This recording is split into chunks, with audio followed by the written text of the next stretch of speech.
ओम स्वस्ति श्री गणेशाय नमः।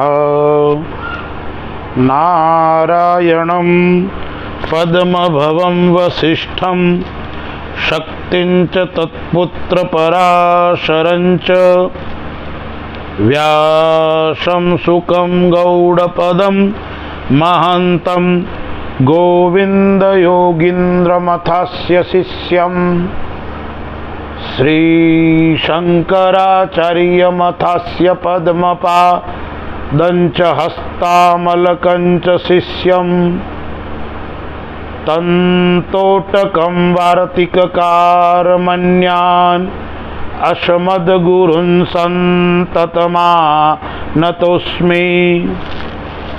शङ्करं शङ्कराचार्यं केशवं बादरायणं सूत्रभाष्यकृतो वन्दे भगवन्तौ पुनः पुनः। मूकं करोति वाचालं पङ्गुं लङ्घयते गिरिं यत्कृपातमहं वन्दे परमानन्दमाधवं। ध्यानमूलं गुरुर्मूर्ति पूजामूलं गुरुर्पदं मंत्रमूलं गुरुर्वाक्य मोक्षमूलं गुरुः कृपा। सद्गुरुदेव की जय। कृष्ण कन्हैया लाल की जय। ज्येष्ठ मास कृष्ण पक्ष एकादशी महात्म्य एवं व्रत कथा। धर्मराज युधिष्ठिर भगवान श्री कृष्ण से पूछते हैं, जनार्दन, ज्येष्ठ मास कृष्ण पक्ष में किस नाम की एकादशी होती है? मैं उसका महात्म्य सुनना चाहता हूँ, उसे बताने की कृपा कीजिए। भगवान श्री कृष्ण बोले, राजन,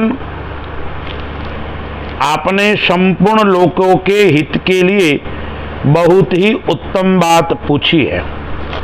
राजेंद्र, इस एकादशी का नाम अपरा एकादशी है। यह बहुत पुण्य प्रदान करने वाली है और बड़े से बड़े महापातकों का नाश करने वाली है। ब्रह्म हत्या से दबा हुआ, गोत्र की हत्या करने वाला, गर्भस्थ बालक को मारने वाला, पर निंदक तथा पर स्त्री लंपट पुरुष भी अपरा एकादशी के सेवन से निश्चय ही पाप रहित हो जाता है। जो झूठी गवाही देता, माप तोल में धोखा देता, बिना जाने ही नक्षत्रों की गणना करता और कूटनीति से आयुर्वेद का ज्ञाता बनकर वैद्य का काम करता, यह सब नरक में निवास करने वाले प्राणी हैं। परंतु अपरा एकादशी के सेवन से यह भी पाप रहित हो जाते हैं।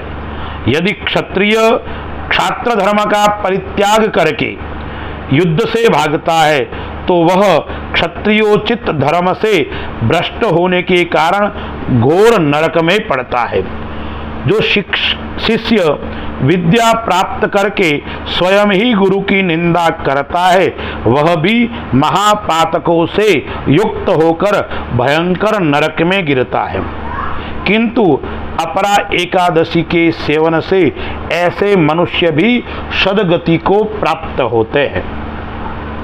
माघ में जब सूर्य मकर राशि पर स्थित हो, उस समय प्रयाग में स्नान करने वाले मनुष्य को जो पुण्य होता है, काशी में शिवरात्रि का व्रत करने से जो फल प्राप्त होता है, गया में पिंडदान करने से पितरों को तृप्ति करने वाला पुरुष जिस पुण्य का भागी होता है, बृहस्पति के सिंह राशि पर स्थित होने पर गोदावरी में स्नान करने वाला मानव जिस पुण्य को प्राप्त करता है, बद्रिकाश्रम की यात्रा में समय भगवान केदार के दर्शन से तथा बद्री तीर्थ के सेवन से जो पुण्य मिलता है, सूर्य ग्रहण के समय जो कुरुक्षेत्र में दक्षिणा सहित यज्ञ करके हाथी घोड़ा स्वर्ण दान करने से जिस फल की प्राप्ति होती है, वही फल वही पुण्य अपरा एकादशी के सेवन से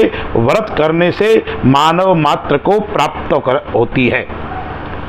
अपरा को उपवास करके भगवान वामन की पूजा करने से मनुष्य सब पापों से मुक्त हो अंत में वैकुंठ धाम को प्राप्त होता है।